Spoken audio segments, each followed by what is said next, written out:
дар шумораи рақами 77 рӯзномаи хатлон 30 акс, 7 куарамз яъне навори видеои тариқи куарамз дар рӯзнома гузошта шудааст, 12 хабарҳои гуногуни варзишиву иқтисодиву иҷтимоиву фарҳангӣ, 4 маводҳои фарҳангиву фароғатӣ яъне далелҳои ҷолиб, оё медонед, тавсияҳои мутахассис ва 10 маводи дигар аз фаъолияти ин ё он соҳаҳои гуногуни мухталифи хоҷагии халқи вилояти Хатлон ба нашр раста, манзури хонанда ва ба дасти хонанда расидааст. аҷиб, дар як сол рӯзномаи Хатлон чӣ қадар мавод ба нашр расонида бошад? ва оё дастовардҳои рӯзномаи Хатлон дар соли 2023 чиҳо буда метавонанд? Чӣ дастовард дошт? аҷиб. давоми соли 2023 рӯзномаи Хатлон 84 шумораро бо теъдоди 1,062,104 нусха рӯи чоп овард. рӯзнома дар ин муддат 2455 наводҳои таҳлилию хабарӣ, 389 гузориши видеоӣ, 14 инфографика, 20 мусоҳиба, 24 масъалагузории журналистӣ ва дигар матолиби тафриҳиву фароғатиро ба нашр расонидааст. дар ҳар як шумораи рӯзнома ба ҳисоби миёна 16-17 акс истифода шудааст ки дар маҷмӯъ 1787 ададро ташкил медиҳад. идораи рӯзномаи Хатлон мусобиқаи кушоди вилоятӣ оид ба футболи хурд миёни кӯдакон ва наврасони солҳои таваллудашон 2011-2012 барои дарёфти ҷоми рӯзномаи Хатлонро баргузор намуд ки дар он зиёда аз 250 кӯдак аз шаҳру ноҳияҳои вилоят иштирок намуданд.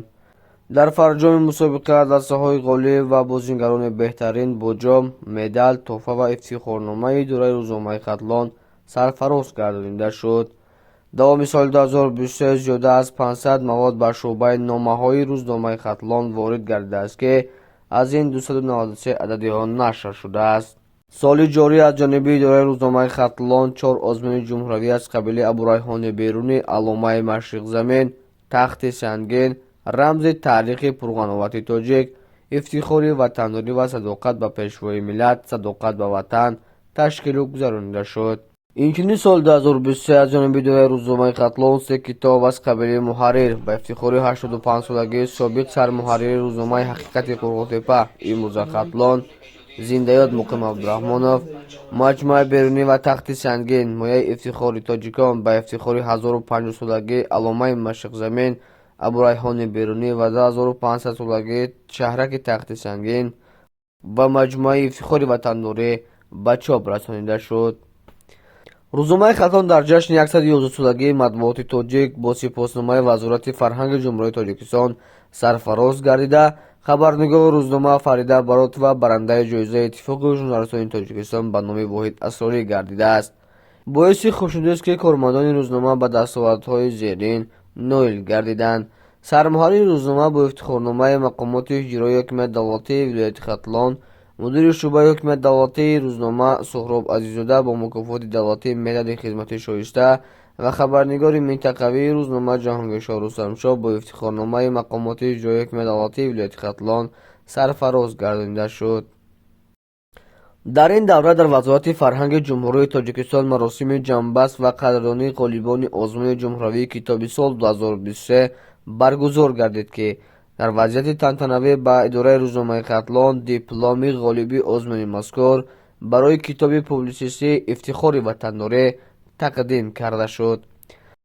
давоми соли 2023 аз ҷониби кормандони идораи рӯзномаи Хатлон 19 шумораи махсус рӯи чоп омадааст.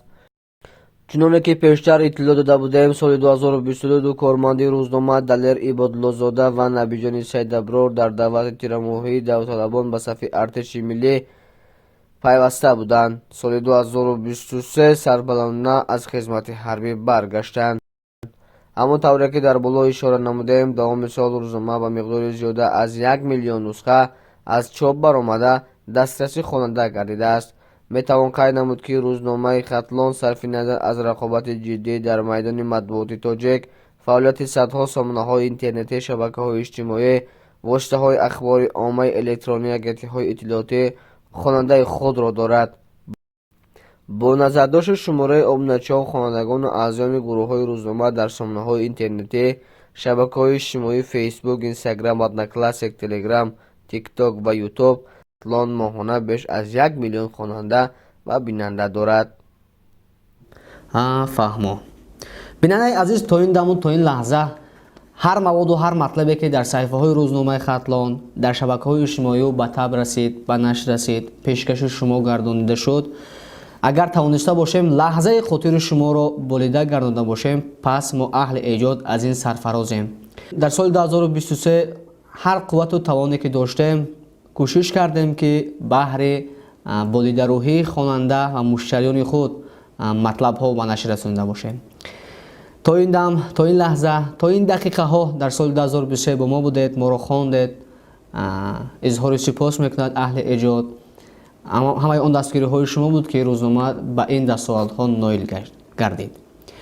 дар соли 2024 бо мо бипайвандед, дӯстони худро ҳам бо мо пайваст кунед, чун аҳли эҷод бо идеяҳои нав, бо диди нав дар соли 2024 бо нақшаҳои ҷадид рӯи кор меояд ки мехоҳад хотири бинандаи худро боз ҳам болида бигардонад. соли нави милодӣ муборак.